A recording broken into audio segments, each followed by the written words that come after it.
అలానే విశ్వేశ్వరరావు ప్రపంచంలో ఎక్కడ టెక్నాలజీ అధునాతనంగా వచ్చినా దాన్ని అందిపుచ్చుకోవాలి అనేది ఆంధ్రప్రదేశ్ ముఖ్యమంత్రి చంద్రబాబు నాయుడు గారి యొక్క ఆలోచన.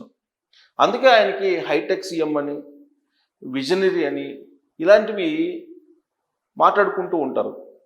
కానీ ఆయన మాత్రం ప్రపంచంలో ఎక్కడ టెక్నాలజీ ఉన్నా కానీ ఆయన్ని ఇంప్లిమెంట్ చేయడానికి మాత్రం నిజంగానే ముందుంటారు ఆయన.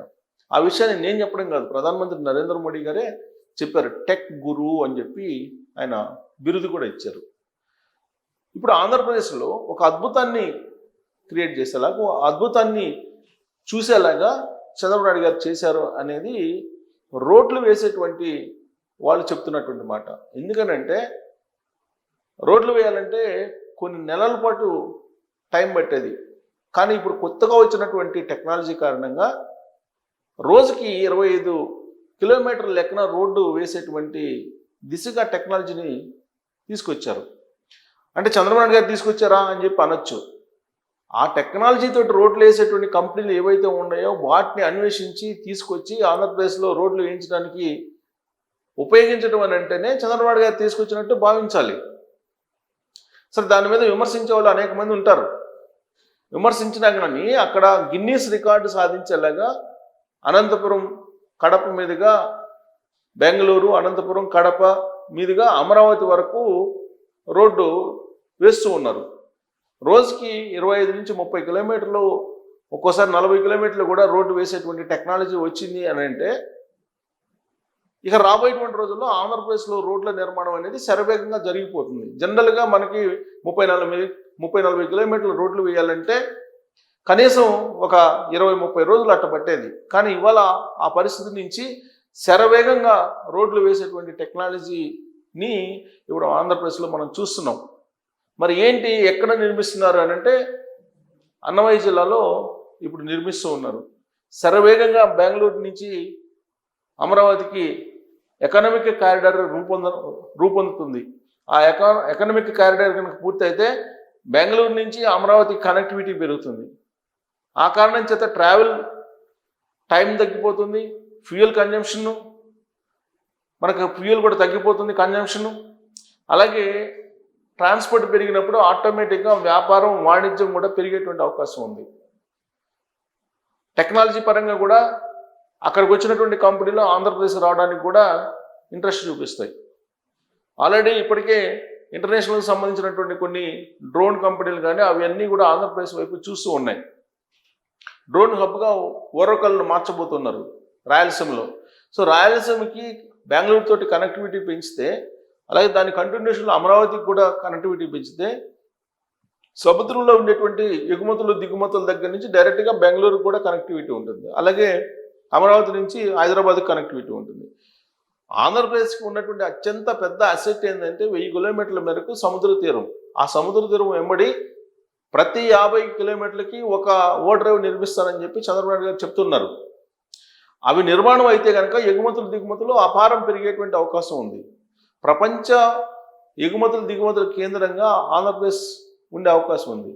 అయితే లాజిస్టిక్ కానీ, లేదంటే అక్కడి నుంచి దిగుమతి అయినటువంటి వస్తువుల్ని దగ్గరలో ఉండేటువంటి ప్రాంతాలకు తీసుకెళ్ళడం కానీ, లేదా ఆ ప్రాంతాల నుంచి మళ్ళీ ఓడరేవులకు చేర్చడం కానీ, ట్రాన్స్పోర్ట్, రోడ్ ట్రాన్స్పోర్ట్ కానీ, రైలు ట్రాన్స్పోర్ట్ కానీ ఉంటేనే సాధ్యం. అందుకే ఆ దిశగా చంద్రబాబు నాయుడు గారు శరవేగంగా రోడ్ల నిర్మాణం చేస్తున్నారు. అలాగే మరోవైపు రైల్వే లైన్లను శాంక్షన్ చేయిస్తున్నారు. ఎయిర్ కనెక్టివిటీ పెరుగుతుంది. ఈ స్థాయిలో వేగంగా ఇంతకుముందు ఎప్పుడు రోడ్లు వేయలేదు. అందుకే గిన్నీస్ రికార్డులను సాధించారు అని చెప్పి చెప్పొచ్చు. ఎక్కడ సాధించారు అనేది చూద్దాం. ఇక్కడ చూడండి, బెంగళూరు విజయవాడ హైవే నిర్మాణంలో గిన్నీస్ రికార్డులు నేడు వర్చువల్గా ధృవీకరణ పత్రాలు అందించనున్న సీఎం చంద్రబాబు, కేంద్ర మంత్రి నితిన్ గడ్కరీ. సో వర్చువల్గా దీని మీద గిన్నీస్ రికార్డులు సంబంధించి వర్చువల్గా అందించబోతున్నారు ధృవీకరణ పత్రాలని. ఏది, బెంగళూరు విజయవాడ వయా కడప జాతీయ రహదారి నిర్మాణంలో రాజ్పథ్ ఇన్ఫ్రా కాన్ గుత్తేదారు సంస్థ 4 గిన్నీస్ రికార్డులు సృష్టించింది. రాజ్పథ్ ఇన్ఫ్రా కాన్ ఇది ఈ నెల 5న సత్యసాయి జిల్లా పుట్టపర్తి మండలం సాతర్లపల్లి వద్ద ఈ ప్రయత్నాలను ప్రారంభించింది. ఈ నెల 6న బొంతల్లపల్లి సమీపంలో 28.89 లేన్ కిలోమీటర్ల పొడవైనటువంటి రహదారిని 24 గంటలలోపు పూర్తి చేసినటువంటి మొదటి రికార్డు సృష్టించింది. అలాగే 24 గంటల్లో అత్యధికంగా 10.65 టన్నుల బిటుమినస్ కాంక్రీట్ను నిరంతరం వేసి రెండో రికార్డు సాధించింది. ఈ నెల 11 వరకు 57,500 టన్నుల బిటుమినస్ కాంక్రీట్ను నిరంతరం వేసి మూడో రికార్డును మొత్తం 156 లేన్ కిలోమీటర్ల అంటే 26 కిలోమీటర్ల మేర 6 వరుసల లైన్ రోడ్డు పొడవైనటువంటి రహదారిని నిరంతరంగా నిర్మించి 4వ రికార్డును సృష్టించింది. సోమవారం అంటే ఇవాళ వర్చువల్గా ముఖ్యమంత్రి చంద్రబాబు నాయుడు గారు అలాగే కేంద్ర మంత్రి నితిన్ గడ్కరీ గారు గిన్నిస్ ధృవీకరణ పత్రాలను అందజేయబోతున్నారు. అఫీషియల్గా గిన్నిస్ ధృవీకరణ పత్రాలను ఇవ్వబోతున్నారు ఆ కంపెనీకి. ఈ రికార్డు నెలకొల్పడాన్ని నితిన్ గడ్కరీ చంద్రబాబు వేరువేరుగా ప్రశంసించారు. ప్రధాని నరేంద్ర మోడీ దార్శనికత్వంలో సాధించిన ఈ విజయాలు ప్రపంచ స్థాయి హైవే మౌలిక వసతుల కల్పన, భారీ ప్రాజెక్టుల అమలులో మన సత్తాను చాటి చెప్పాయని గడ్కరీ అన్నారు. ఇప్పటికే సాధించిన రికార్డు స్ఫూర్తితో కారిడార్ మిగిలిన పనులు పూర్తి చేయాలని చంద్రబాబు ఆకాంక్షించారు. ఇది ఇక్కడ చూడండి, 6 లైన్స్ని 24 గంటల్లో అంత దూరం నిర్మించారంటే శరవేగంగా అయిపోతుంది. అది 4 గిన్నీస్ రికార్డులు మూతెక్కించిన బెంగళూరు, కడప, విజయవాడ ఎకనామిక్ కారిడార్. ఈ ఎకనామిక్ కారిడార్ అయిపోతే టోటల్ సినారియో మారిపోబోతుంది. ఆంధ్రప్రదేశ్కి ఒక అద్భుతం క్రియేట్ కాబోతుంది. బిటుమినస్ అనేటువంటి కాంక్రీట్ తోటి చాలా శరవేగంగా ఈ రోడ్లు నిర్మాణం చేస్తున్నారు.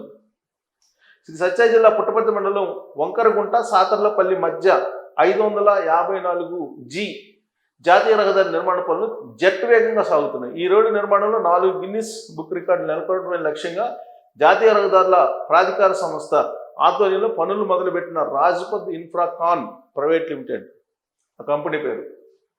ఆ రాజ్పథ్ ఇన్ఫ్రాకాన్ ప్రైవేట్ లిమిటెడ్ది కదా టెక్నాలజీ, చంద్రబాబు నాయుడు గారిది ఎందుకు ఆయనకే సంబంధం అని చెప్పి అనొచ్చు. ఆ కంపెనీని తీసుకురావడం, ఆ కంపెనీకి ఇవ్వడం అనేది అది కదా విజన్ అంటే. సో ఇక్కడ పనులు మొదలైనట్టు వారం రోజుల్లోనే 4 గిన్నీస్ రికార్డులు సాధించి కేవలం వారం రోజుల్లోనే 4 గిన్నీస్ రికార్డులు. ఈ నెల 6న పుట్టపర్తి సమీపంలో NHAI 2 గిన్నీస్ రికార్డులను సృష్టించారు. తాజాగా ఆదివారం మరో 2 గిన్నీస్ రికార్డులు సాధించింది. ఈ నెల 6వ తారీఖున 24 గంటల వ్యవధిలో 28 కిలోమీటర్ల 6 లైన్ల తార్ రోడ్డు నిర్మించడం, ఇదే సమయంలో 10,675 టన్నుల బిటుమినస్ కాంక్రీట్ ఉపయోగించడం. అంటే 24 గంటల్లో 6 లైన్ రోడ్డుని 6 లేన్స్ రోడ్ని 28 కిలోమీటర్ల పైన, దాదాపు 29 కిలోమీటర్ల పైన 24 గంటలు నిర్మించిందంటే మీరు చూడండి, కరెక్ట్గా నెల రోజుల్లో మొత్తం 6 లైన్ రోడ్డు మొత్తం ఆ కారిడార్, ఎకనామిక్ కారిడార్ అంతా అయిపోతుంది. మరి ఇది రికార్డే కదా. అందుకే ఈ గ్రీన్ఫీల్డ్ ఎక్స్ప్రెస్ వే పనులను శరవేగంగా జరుపుతున్నారు. ఇది ఒక గిన్నీస్ రికార్డు. ఢిల్లీ నుంచి వర్చువల్గా అటు గడ్కరీ గారు, ఇటు చంద్రబాబు గారు ఈ గిన్నీస్ రికార్డుకు సంబంధించినటువంటి ధృవపత్రాలను అందించబోతున్నారు. ఇది ఒక అద్భుతం ఆంధ్రప్రదేశ్లో. ఇక రాబోయేటువంటి రోజుల్లో ఈ టెక్నాలజీ తోటి ఎక్కడ కావాలంటే అక్కడ ఇమీడియట్గా రోడ్లు వేసుకునేటువంటి వెసులుబాటు కలుగుతుంది. ఇది చూసిన తర్వాత అమరావతిలో ఉండేటువంటి అంతర్గత రోడ్ల నిర్మాణం కూడా ఇదే టెక్నాలజీ తోటి కనుక నిర్మిస్తే ఇమీడియట్గా రాజధాని నిర్మాణం పూర్తయ్యేటువంటి అవకాశం లేకపోలేదనేది ఆ రోడ్డు నిర్మాణం, ఆ రోడ్డుకు సంబంధించినటువంటి గిన్నీస్ రికార్డు వీటన్నిటిని చూస్తే అర్థమవుతుంది. మరి ఇది అద్భుతంలాగా కనిపిస్తుందా లేదా అనే దాని మీద మీరు కామెంట్ చేయొచ్చు. Thank you.